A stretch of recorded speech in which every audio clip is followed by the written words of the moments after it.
Hello, നമസ്കാരം. അപ്പം review ജംഗ്ഷന്റെ പുതിയൊരു റിവ്യൂയിലേക്ക് ഏവർക്കും സ്വാഗതം. അപ്പം നമ്മൾ ഇന്ന് റിവ്യൂ ചെയ്യാൻ പോകുന്നത് ആ, മോനെ മാർക്കോ എന്ന് പറയുന്ന ഒരു മൂവിയെ പറ്റിയാണ്. ഇപ്പൊ കണ്ടിറങ്ങി വന്നതേ ഉള്ളൂ. ആ, തുടക്കം തന്നെ ഇതിന്റെ ഒരു പ്രൊഡക്ഷൻ ടീമിനാണ് നമ്മളുടെ ഒരു നന്ദി താങ്ക്സ് പറയേണ്ടത്. എന്താണെന്ന് വെച്ചാൽ ഒരു പ്രൊജക്ട് അനൗൺസ് ചെയ്യുമ്പോൾ പല സിനിമകൾക്കും പല രീതിയിലുള്ള അവകാശവാദങ്ങളും കാണണം. മലയാളത്തിൽ ആദ്യത്തെ ഇങ്ങനത്തെ സിനിമയായിരിക്കും, അല്ലെങ്കിൽ ഇന്നതുപോലെ ആയിരിക്കും പറഞ്ഞിട്ട് ആ പടം ഇറങ്ങുമ്പോൾ ഒരുപക്ഷെ പടത്തിന്റെ ഒരു രീതിയിലുള്ള ഒരു പരിപാടികളും ചിലപ്പോൾ ആ സിനിമയിൽ കണ്ടെന്ന് വരത്തില്ല. ആദ്യം പറഞ്ഞതിന്റെ ഒരു ശതമാനം പോലും ആ ഒരു ക്യാമ്പയിനോട് നീതി പുലർത്തുന്ന ഒരു സാധനം ആയിരിക്കത്തില്ല സിനിമ തിയേറ്ററിൽ വരുമ്പോൾ. മാർക്കോ പക്ഷെ അങ്ങനെയല്ല. മലയാളത്തിലെ ഒരു മോസ്റ്റ് വയലന്റ് മൂവി എന്ന് അവർ പറഞ്ഞ് ആ പ്രൊജക്ട് അനൗൺസ് ചെയ്യുമ്പോൾ തന്നെ അവരത് പറഞ്ഞൊരു പ്രൊഡക്റ്റ് ആ പ്രൊഡക്റ്റ് ഫൈനൽ ഔട്ടായി തിയേറ്ററിൽ വരുമ്പോൾ അത് ആക്ച്വലി ഇന്ത്യയിൽ ഇറങ്ങിയത് വെച്ചിട്ട് ഒരു പക്ഷെ എനിക്ക് തോന്നുന്നു ഒരു മോസ്റ്റ് വയലന്റ് മൂവിയാണ് എന്ന് എനിക്ക് തോന്നുന്നു.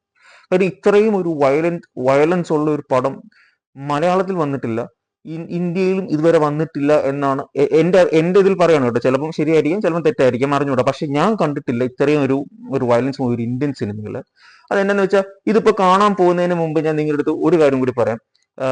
നിങ്ങളൊരു വളരെ ശാന്ത സ്വഭാവവും നിങ്ങൾക്ക് ഈ അക്രമം ഒന്നും കണ്ട തല ഇറങ്ങുന്ന ടൈപ്പ് ഓഫ് ആളുകളാണെങ്കിൽ ഒരു കാരണവശാലും നിങ്ങളെ തിയേറ്ററിന്റെ കോമ്പൗണ്ടിലോട്ടേ പോകാൻ പാടില്ല. ഒന്നാമത്തെ പരിപാടി. രണ്ടാമത്തെ പരിപാടി, ഇതിൽ നിങ്ങൾ ലോജിക്കോ മറ്റു കാര്യങ്ങളല്ല ചിന്തിക്കേണ്ടത്. അതായത് ഈ ഒരു മലയാള സിനിമയുടെ ഒരു പക്ഷേ ഞാൻ പറഞ്ഞല്ലോ, ഇത് അവർ എന്തുവാണോ പറഞ്ഞത്, ഇത് most violent movie ever made in Malayalam എന്നാണ് അവർ പറയുന്നതെങ്കിൽ അതാണ് പടം. അതിനപ്പുറത്തേക്ക് വേറൊന്നും നിങ്ങൾ നോക്കണ്ട. കാര്യം അത്രയും ടോപ്പ് നോച്ചാണ്. ഇനി ഇതിൽ കൂടുതൽ വയലൻസ് ഒരു പടത്തിൽ കാണിക്കാൻ പറ്റുമെന്ന് ചോദിച്ചാൽ തമ്പുരാന് മാത്രമേ അറിയുള്ളൂ. കാണിക്കാൻ പറ്റില്ല എന്ന് തോന്നുന്നത്. കാര്യം കാണിക്കാൻ പറ്റുന്നതിന്റെ ഏറ്റവും മാക്സിമം അതിനകത്ത് കാണിച്ചിട്ടുണ്ട്. ഇനി എല്ലാ രീതിയിലും അത് ആൺ പെൺ കുട്ടികൾ വ്യത്യാസമില്ലാതെ എല്ലാവർക്കും ഈക്വൽ ആയിട്ട് അത് ഡിസ്ട്രിബ്യൂട്ട് ചെയ്ത് കൊടുത്തിട്ടുണ്ട്. അത് അങ്ങനെ ചെയ്യുന്ന ഒരു ഗട്സ് വേണം. പക്ഷെ അതെങ്ങനെ ഇവർക്ക് ആ ധൈര്യം ഉണ്ടായി എന്നുള്ളതാണ്. അത് അസാധ്യമായിട്ട്, അതാണ് പറഞ്ഞത്. പ്രൊഡ്യൂസർക്ക് ആക്ച്വലി ഒരു വമ്പൻ സല്യൂട്ട് കൊടുത്തേ പറ്റില്ല. അയാൾ പുള്ളിയുടെ ഒരു ധൈര്യം സമ്മതിക്കണം. കാര്യം ഇതിന്റെ ഒരു പ്രൊഡക്ഷൻ ക്വാളിറ്റി വെച്ച് നോക്കുവാണെങ്കിൽ ഇത് തട്ടിക്കൂട്ട് ബഡ്ജറ്റ് ഒരുക്കിയ ഒരു പടമല്ല. അത് നമുക്ക് അതിന്റെ ഒരു ഗ്രാഫിക്സും അതിന്റെ ഒരു സെറ്റപ്പും കാണുമ്പോൾ തന്നെ അറിയാം നല്ലപോലെ ചെമ്പിറക്കി ചെയ്തൊരു പടമാണ്. അതേപോലെ തന്നെ മാർക്കറ്റിംഗ് സൈഡ് ഓൾസോ നമുക്കത് കാണുമ്പോഴേ അറിയാം. അത് അത്രയും ഉണ്ട് ആ പടം. ഇത്രയും വയലൻസ് വെച്ച് ആ സിനിമ എടുക്കാൻ കാണിച്ച ചങ്കൂറ്റം കാണിച്ച ഒരു പ്രൊഡ്യൂസർക്ക് ഷെരീഫ് മുഹമ്മദ് അണ്ണാ നമസ്കാരം. നിങ്ങൾ പുലിയാണ്. നിങ്ങൾ ഇൻഡസ്ട്രിയിൽ നിൽക്കണം. നിങ്ങൾ ഇനിയും പടങ്ങൾ ചെയ്യണം. ഇതേപോലെ ഗട്സ് ഉള്ള അല്ലെങ്കിൽ ആരും എടുക്കാൻ പേടിക്കുന്ന സബ്ജക്ട് എടുത്ത് നിങ്ങൾ സിനിമ ചെയ്യണമെന്ന് അഭ്യർത്ഥിക്കുന്ന. കാര്യം ഇത്രയും സെൻസ് ഉള്ള പ്രൊഡ്യൂസേഴ്സ് ആണ് ആക്ച്വലി മലയാള സിനിമയിൽ വേണ്ടത്. അല്ല പ്രകൃതി പടങ്ങൾ കൊണ്ട് മാത്രം നമുക്ക് ജീവിക്കാൻ പറ്റത്തില്ലല്ലോ. അതിന് ഇമാതിരി ഇച്ചിരി ധൈര്യമുള്ള ടീംസും കൂടെ ആയിരുന്നു. അത് ആദ്യം അങ്ങേക്ക് ഒരു ബിഗ് സല്യൂട്ട്.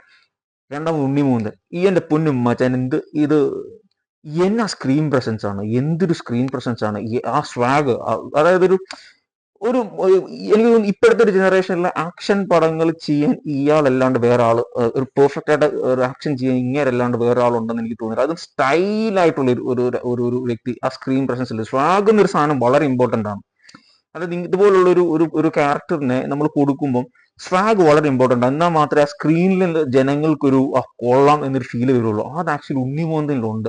അയാളെ സ്യൂട്ടും കാര്യങ്ങളൊക്കെ ഇട്ട് വന്ന് നിൽക്കുന്ന ഒരു സമയത്ത് നമുക്ക് തോന്നും അപ്പാ ഇതിലും എന്ന് നമുക്ക് തോന്നുന്ന ഒരു സംഭവം. രണ്ടാമത്തെ പരിപാടി എന്ന് വെച്ചാൽ, മാർക്കോ എന്ന് പറയുന്ന ഒരു ക്യാരക്ടറെ നമ്മൾ അത്രയും ബിൽഡ് ചെയ്യുമ്പോൾ, മോസ്റ്റ് വയലന്റ് മൂവി എന്നൊക്കെ പറഞ്ഞ് നമ്മൾ ബിൽഡ് ചെയ്യുമ്പോൾ ഇത്രയും ഒരു സാധനം താങ്ങാവുന്ന ഒരു കപ്പാസിറ്റി ഉള്ള ഒരു വ്യക്തിയായിരിക്കണം. ഇല്ലെങ്കിൽ ഇത് അപ്പാടെ വാളിപ്പോവും. നമ്മൾ പല സിനിമകളിലും നമ്മൾ കണ്ടിട്ടുണ്ട്, വലിയ ബിൽഡപ്പ് കൊടുത്തിട്ട് ചിലപ്പോൾ ആ ക്യാരക്ടർ വരുമ്പോഴത്തേക്ക് നമുക്ക് ഇയാളെ കൊണ്ട് ഇത് പറ്റത്തില്ലല്ലോ, ഇയാളെയാണ് ഇങ്ങനെ ഒരു ക്യാരക്ടർ ഏൽപ്പിക്കേണ്ടത് നമ്മൾ ചിന്തിക്കുന്ന ചില സിറ്റുവേഷൻസ് സംഭവിച്ചിട്ടുണ്ടല്ലോ. ഇതൊന്നുമല്ല. മാർക്കോ എന്ന് പറയുന്ന സാധനം അയാൾ ഒരു ബ്രൂട്ടൽ അല്ലെങ്കിൽ ഒരു ഇങ്ങനത്തെ ഒരു മനുഷ്യനാണെന്ന് പറഞ്ഞാൽ അത് ഉണ്ണിയെ കണ്ടത് തോന്നുന്നുണ്ട്. അത് എങ്ങനെ അതാണ് പറയുന്നത്, ഒരു അസാധ്യ മനുഷ്യൻ. നിങ്ങൾ ഈ പറയുന്ന പോലെ ഇതൊരു സ്ട്രിക്ട്ലി ഒരു പേഴ്സണൽ ഒപ്പീനിയൻ ആണ് കേട്ടോ, എന്റെ പൊന്നുണ്ണിച്ചേട്ടാ, നിങ്ങൾ കേൾക്കുന്നുണ്ടെങ്കിൽ. അതായത് നിങ്ങൾ ഈ പറയുന്ന പോലെ ഒരു സാധാരണ നാട്ടിൻപുറ സെറ്റപ്പ്, നിങ്ങൾക്ക് ഇതേപോലുള്ള നല്ല മണ്ടൻ ഐറ്റംസ് നിങ്ങൾ തിയേറ്ററിൽ കൊണ്ടുവരണം. നിങ്ങൾ സ്ക്രീനിൽ നിങ്ങൾ അത് ചെയ്യണം.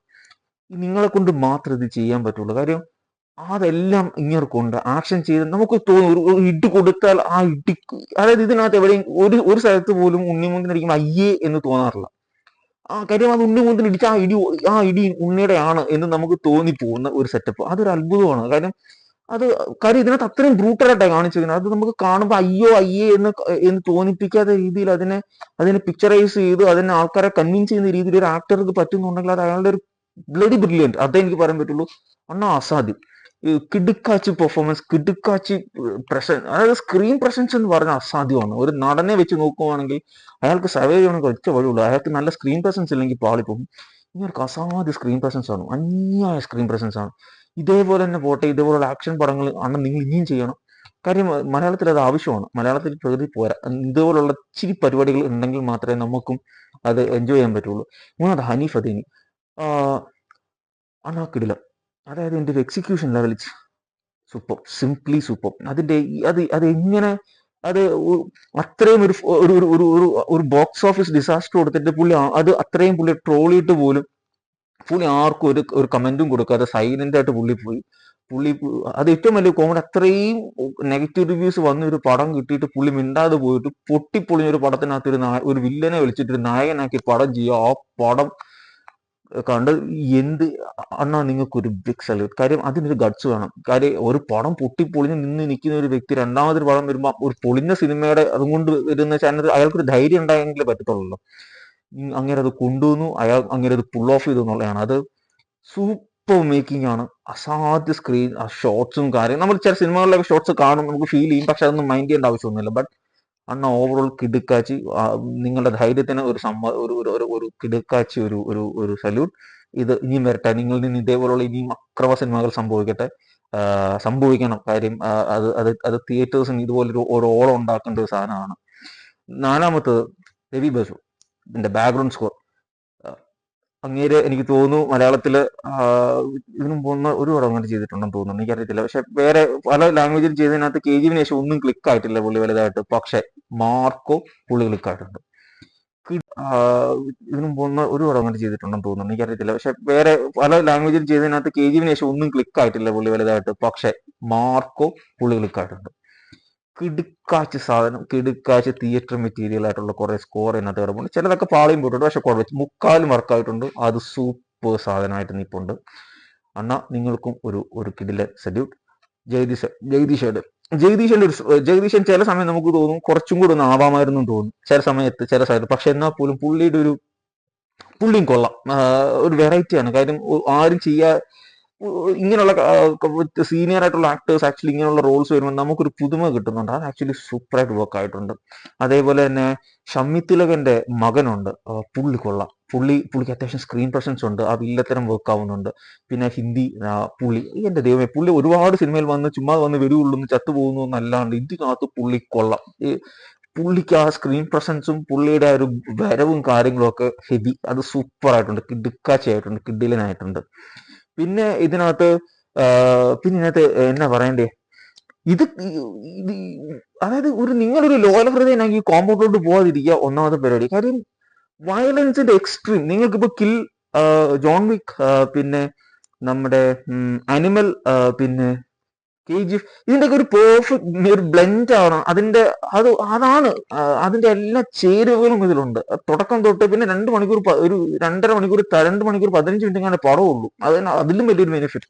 അസാധ്യമായിട്ടുള്ള മേക്കിംഗ്, അസാധ്യമായിട്ടുള്ള ഒരു പടം. അത് എങ്ങനെ പറയണം എന്നറിയത്തില്ല. നിങ്ങൾ അതുപോലെ തന്നെ കൊച്ചുകുട്ടികളെ കൊണ്ട് കാണിക്കാതിരിക്കുക. ഒരു ലോല ഹൃദയനാണെങ്കിൽ നിങ്ങളെ കോമ്പൗണ്ടിൽ പോകാതിരിക്കുക.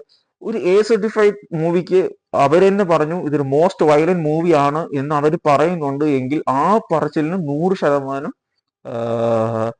നീതി പുലർത്തുന്ന ഒരു സിനിമ. അപ്പം ആ രീതിയിലുള്ള ഒരു പടം, അങ്ങനെ ഒരു പടമാണെങ്കിൽ ആ പടം നിങ്ങൾ കാണാൻ ഇഷ്ടപ്പെടുന്ന വ്യക്തിയാണെങ്കിൽ ധൈര്യത്തിൽ പോവുക.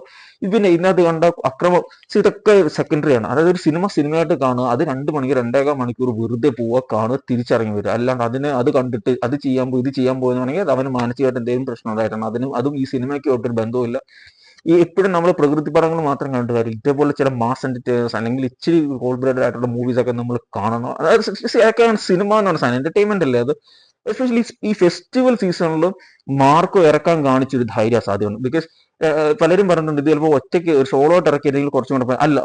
ആക്ച്വലി മാർക്കോ പോലുള്ള സിനിമ ആക്ച്വലി ഈ പറഞ്ഞ ഫെസ്റ്റിവൽ സീസണിൽ തന്നെ ഇറങ്ങണം. കാര്യം അത് നാട്ടുകാർക്ക് ഫെസ്റ്റിവൽ ഇപ്പോൾ ആൾക്കാർക്കൊന്നും ഇതുപോലെ ഒരു മാസ് സാധനങ്ങളൊക്കെ കൊണ്ടുപോയി ഒന്ന് കാണിക്കാൻ വേണ്ടിയിട്ട് നമുക്ക് ഇങ്ങനെയുള്ള സിനിമകൾ വേണം. ഫെസ്റ്റിവൽ സീസണിലൊക്കെ ഇതുപോലുള്ള സിനിമകൾ. പിന്നെ ഇതിന്റെ ഈ വിജയം ആക്ച്വലി എനിക്ക് തോന്നുന്നു ഇനി മലയാളത്തിൽ ഇതൊരു ഒരു ഷെല്ല് പൊട്ടിച്ചിട്ടുണ്ട് മാർക്കോ. അത് ഇനി ഇതേപോലത്തെ സിനിമകൾ എടുക്കാൻ ധൈര്യം കാണിക്കും ഡയറക്ടേഴ്സും അല്ലെങ്കിൽ ആക്ടേഴ്സും പ്രൊഡ്യൂസേഴ്സും ഒരു പക്ഷെ എടുക്കാൻ ധൈര്യം ഈ എടുക്കാൻ ധൈര്യം കാണിക്കുമ്പോൾ നിങ്ങൾ ഇതേ പാറ്റേണിൽ പിടിക്കരുതെന്ന് അതേ ഇതേ സെയിം പാറ്റേണിൽ പോരുത്. പക്ഷെ എനിക്ക് തോന്നുന്നു അവർക്ക് ധൈര്യം കിട്ടും. ഇതുമാതിരിയുള്ള സബ്ജക്ട് എടുത്താലും ഇവിടെ ഹിറ്റ് ആവും എന്നുള്ളൊരു വിശ്വാസം എനിക്ക് തോന്നുന്നു മാർക്കോയോട് ഇവർക്ക് കിട്ടുന്നുണ്ടെന്ന് തോന്നുന്നു. പിന്നെ സിദ്ദിഖിയെ മറന്നുപോയി, വിട്ടുപോയി, ക്ഷമിക്കണം. സിദ്ദിഖിക്കും വളരെ കൊള്ളാം. കിഡിലി പുള്ളിയും സൂപ്പറായിട്ട് ചെയ്തിട്ടുണ്ട്, നൈസായിട്ട് അത് ചെയ്തു പോയിട്ടുണ്ട്. നല്ല രസമുള്ള ഒരു ക്യാരക്ടറാണ്. പിന്നെ ഇതിനകത്തൊരു ടെയിലിന്റെ ഒരു സീൻ വന്നിട്ടുണ്ട്. അത് വലിയ ഇമ്പാക്ട് ഒന്നും ഉണ്ടാക്കുന്നില്ല, ബട്ട് ഓക്കെ. അതൊരു ഉള്ള കൊച്ചു പടങ്ങൾക്കല്ല ഇപ്പൊ സെക്കൻഡ് പാർട്ടിലോട്ട് പോകുന്നുണ്ടല്ലോ. അപ്പം അങ്ങനെ നോക്കുമ്പോൾ ഇതിൽ തെറ്റൊന്നുമില്ല, ബട്ട് വലിയൊരു സെറ്റപ്പ് ഒന്നുമല്ല. It's okay. ഒരു ടെയിലന്റ് ഇട്ടിട്ടുണ്ട്. നിങ്ങൾക്ക് താല്പര്യം ഉണ്ടെങ്കിൽ നിങ്ങൾ ടെയിലന്റ് ചുമ്മാ ഒന്ന് കണ്ടിട്ട് ഇറങ്ങി വരുന്നത് നന്നാവും തോന്നുന്നു. പിന്നെ എന്താ പറയാ, ഇതൊക്കെ തന്നെയാണ് സിനിമ, ഇതൊക്കെ തന്നെയാണ് എനിക്ക് പറയാനുള്ളതും. നിങ്ങൾ ഈ പറയുന്ന നേരത്തെ ഞാൻ പറഞ്ഞ 4-5 പടം, കില്ല്, ജോൺ വിക്ക്, പിന്നെ അനിമൽ പോലുള്ള സിനിമകളൊക്കെ നിങ്ങൾ കണ്ട് കൈയടിച്ച വ്യക്തിയാണെങ്കിൽ തീർച്ചയായിട്ടും മാർക്കോ നിങ്ങൾ പോകണം. അതിന്റെ ഒക്കെ ടോപ്പിൽ നിൽക്കുന്ന, മീൻസ് അങ്ങനെയല്ല പറഞ്ഞു, ലൈക്ക് വയലൻസിന്റെ കാര്യത്തിൽ ഇതിലും കൂടുതലൊരു വയലൻസ് ഒരു പക്ഷെ കാണിക്കാൻ പറ്റുമെന്ന് ചോദിച്ചാൽ അറിയത്തില്ല. അത്രയും പീക്കിൽ കാണിച്ചിട്ടുണ്ട്.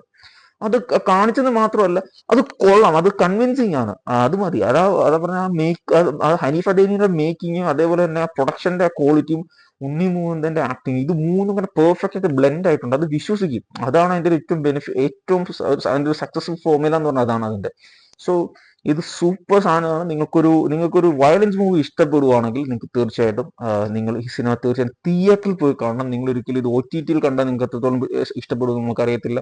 ഒരു തിയേറ്റർ കോപ്പി കണ്ടാൽ നിങ്ങൾക്ക് ഇഷ്ടപ്പെടുമെന്ന് എനിക്ക് തോന്നുന്നില്ല. പക്ഷെ ഈ സിനിമ നിങ്ങൾ തീർച്ചയായിട്ടും നല്ലൊരു തിയേറ്ററിൽ പോയി നിങ്ങൾ കാണുവാണെങ്കിൽ ഒരുപാട് കാലത്തിന് ശേഷമായിരിക്കും മലയാളത്തിൽ ഇങ്ങനെ ഒരു സബ്ജക്ട് വന്നതും ഇങ്ങനൊരു സിനിമ വരുന്നതും.